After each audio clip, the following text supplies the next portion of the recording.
So let's talk about the reality of what's actually happening, and the gap between the narrative that the British press tell about Harry and Meghan and the reality of how they actually operate. What do I mean? So the Sun's Royal Exclusive podcast has revealed that they will be flying a UK-based journalist to Australia to cover the Sussex visit. Yes. So they're not going there to cover an official royal tour with an accredited press pack and coordinated access and maybe a structured program of media moments. They are actually going to fly someone to Australia to wait outside venues and hope to get close enough to maybe capture something or maybe even make something up, because that's what they do, and report back to British audiences who have apparently been told that nobody cares about Harry and Meghan anymore.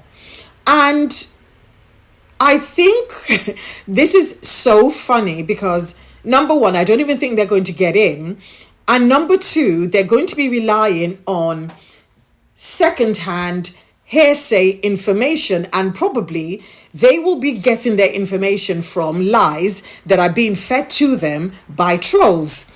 And we know that when you look at it objectively, there are members of the royal family that don't get journalists from the UK flown.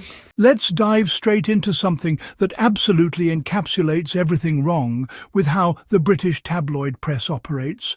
And I want you to really sit with this, because it's the kind of story that perfectly illustrates the massive glaring contradiction between what they claim and what they actually do. Here's the situation. The Sun's Royal Exclusive podcast has just revealed that they're flying a UK-based journalist all the way to Australia. We're talking thousands of miles, significant money out of pocket, to cover Harry and Meghan's Australian visit. Except here's the kicker. They haven't been invited. They're not part of an official accredited press pack with coordinated access and structured media moments. No. Instead, what we're looking at is pure pursuit journalism at its most obsessive and, frankly, at its most deranged. They're literally flying someone out to lurk outside venues, hoping to capture something, or honestly, let's be real here, hoping to manufacture something and report back to British audiences who they've simultaneously been telling don't care about Harry and Meghan anymore. Think about that contradiction for a second. The very same tabloids that have spent years telling us the Sussex brand is dead, that the public has moved on, that Harry and Meghan are irrelevant, has-beens desperately clinging to relevance, are now investing serious resources, sending journalists to the other side of the world on the off chance they might catch a glimpse of something from outside a gate. It's absolutely ridiculous. And this is where you've got to understand the bigger picture. Because this isn't just about one podcast announcement or one journalist flying to Australia. This is a pattern of behaviour that's been documented so consistently, so specifically, that it can no longer be waved away as mere professional enthusiasm or journalistic diligence. This is something deeper, something more sinister than that. Think about what they've done in the past. They've studied the ingredients in Meghan's products, examining every label, every formulation, desperately searching for something, anything, they can twist into a negative story. The Sussexes' critics have literally gone back through old episodes of Suits, a show Meghan left years ago, and counted the minutes she appeared on screen. They angrily dissect every photograph, every video she posts on Instagram. There was that Easter photo where they were comparing the hair colour of her children.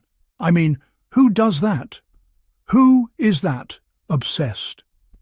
There was even a reporter who considered herself serious journalism, and I use that term loosely, who actually called the water board in Montecito to verify whether there was a drought, trying to prove that Harry and Meghan's lawn wouldn't be green anymore.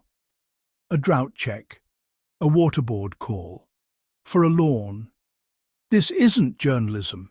It's not even hostile journalism in the traditional sense. It's something that doesn't have a polite name, something that borders on genuine obsession and derangement. And now we know that someone called Bronte, someone most people didn't even know existed until she decided to monetize her connection to Harry and Meghan for personal gain, has announced she'll be flying to Australia for the Sun. This is someone cashing in on what we might call the Meghanomics, the lucrative business of building a personal brand entirely around criticizing one woman. And that's what this really is about: money. That's why they're setting up Substacks, memberships, paywalls, all these monetization schemes, because the papers themselves are hemorrhaging audience share day in and day out. The traditional newspaper model is dying, and so these individuals are trying to personally capitalize on a woman who's literally 5,000 miles away, minding her own business, doing genuinely important work in her community. But here's what I need you to understand. When these journalists get to Australia, they'll be standing outside events, hoping to capture candid moments. And although the official itinerary hasn't been released, word has it that Harry and Meghan's visit will focus on mental health initiatives, youth engagement, and women's issues. Because that's who Meghan is. She's never compromised on women's issues, never jokes about it. And of course, there's Harry's deep, genuine ties to the Australian veterans and military community, relationships he's built over years of authentic connection and commitment.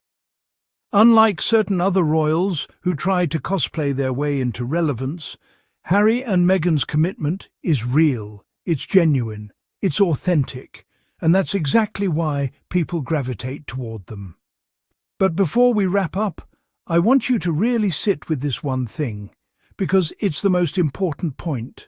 The very same outlets that tell us every single day that nobody cares about Harry and Meghan, that they're irrelevant, that the public has moved on, that the Sussex brand is struggling, that this Australian trip is a desperate attempt at relevance.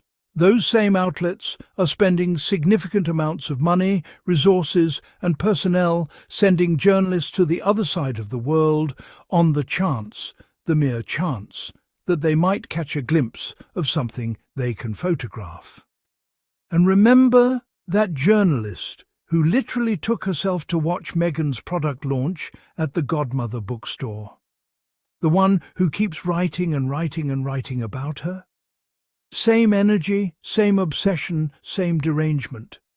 The hypocrisy is so transparent it's almost laughable, and yet it keeps happening because the system keeps rewarding it.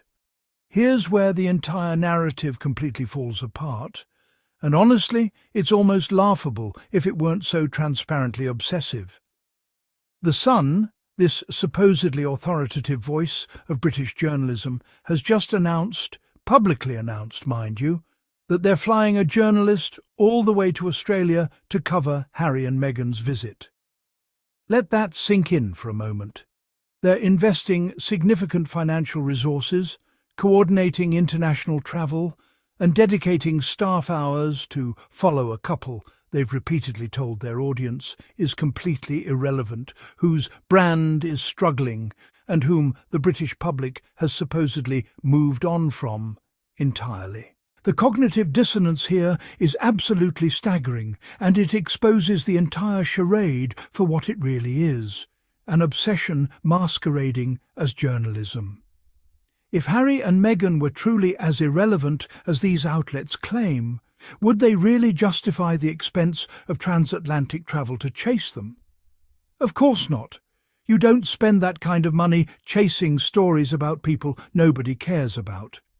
Yet this is precisely what the Sun is doing, and they're doing it openly, seemingly completely oblivious to how their own actions contradict their own narrative.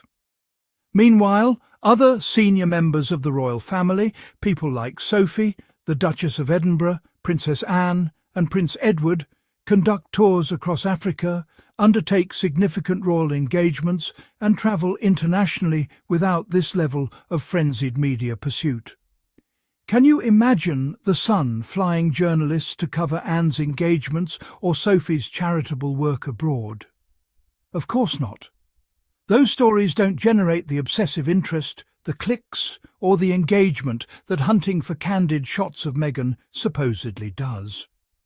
This financial investment, this decision to send journalists across the world to stake out venues and to hope for a glimpse, it proves beyond any shadow of doubt that their public messaging about irrelevance is completely contradicted by their actual behaviour, their actual spending, and their actual priorities. When you really start to look at what's happening with the British tabloid coverage of Meghan, it becomes impossible to dismiss it as simple journalism or even hostile reporting.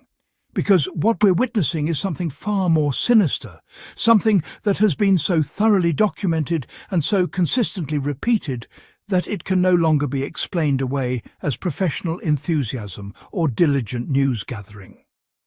The tabloids have quite literally turned the analysis of Meghan's life into an obsessive enterprise, examining everything from the ingredient lists on her skincare products to the precise number of minutes she appeared on screen in old episodes of Air, a television show she left years ago.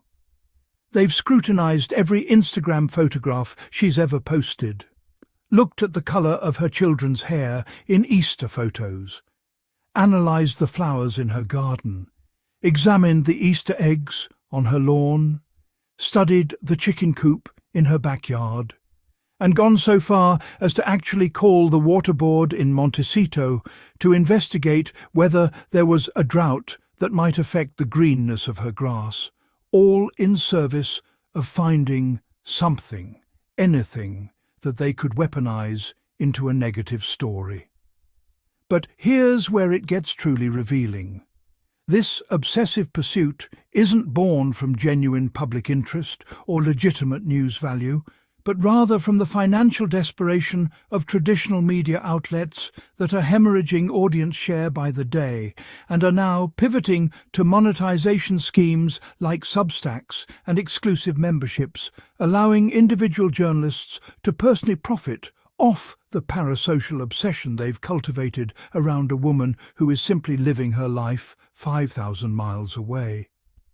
The fact that these same outlets constantly tell their audiences that nobody cares about Harry and Meghan anymore, that the couple is irrelevant and forgotten, that the Sussex brand is struggling, and yet they're simultaneously spending significant money to fly journalists to Australia on the mere chance of capturing something from outside a gate, reveals the fundamental contradiction and the true derangement at the heart of this entire operation, a pattern so deeply pathological that it transcends ordinary media criticism and enters something far darker. When you strip away all the sensationalism and the desperate attempts by certain British tabloids to paint Harry and Meghan as has-beens clinging to relevance, what you're actually left with is something far more grounded and far more meaningful than anything the negative narrative would have you believe. Let's be crystal clear about what's really happening on this Australian visit, because it tells you everything you need to know about the couple and absolutely nothing about the tabloid claims of desperation. The reality is that Harry and Meghan aren't jetting off to Australia to perform for cameras or manufacture moments of manufactured royal pageantry. They're going to engage with communities that genuinely matter to them, tackling issues that demand serious attention and dedicated work. Their itinerary focuses on the causes that have become central to their lives: mental health awareness, youth empowerment, women's issues, and the veteran community. These aren't glamorous photo opportunities or quick meet and greets designed to fill a schedule. They're deep-rooted commitments that reflect years of genuine relationship building and authentic engagement. When you look at Harry specifically, his connection to the Australian military and veteran communities isn't something that materialised overnight or emerged from a strategic branding decision. It's been carefully cultivated over years through real interaction, meaningful dialogue, and consistent support. Unlike some members of the royal family who show up, shake hands, and move on to the next scheduled engagement, Harry has built something that actually matters, something that the veterans themselves recognise and value. The people in these communities know the difference between performative appearances and genuine commitment, and they've embraced Harry because his work demonstrates the latter. This authenticity is precisely what draws people to Harry and Meghan. Not desperation, not a flailing attempt to stay relevant, but a real and measurable impact that speaks for itself. Their work demonstrates genuine progress in areas that desperately need attention, and it creates a sharp contrast to the tabloid narrative that frames their efforts as nothing more than a desperate plea for attention from an indifferent public. When you understand what they're actually doing and why they're doing it, you begin to see just how hollow the criticism really is. So, what do you think? Is this journalism or something else entirely? Drop your thoughts in the comments. I really want to hear your take on this. And if you enjoyed this breakdown, if you want more content that cuts through the noise and exposes what's really going on, make sure you like, subscribe, and turn on notifications, because we're just getting started. And trust me, you don't want to miss what's coming next.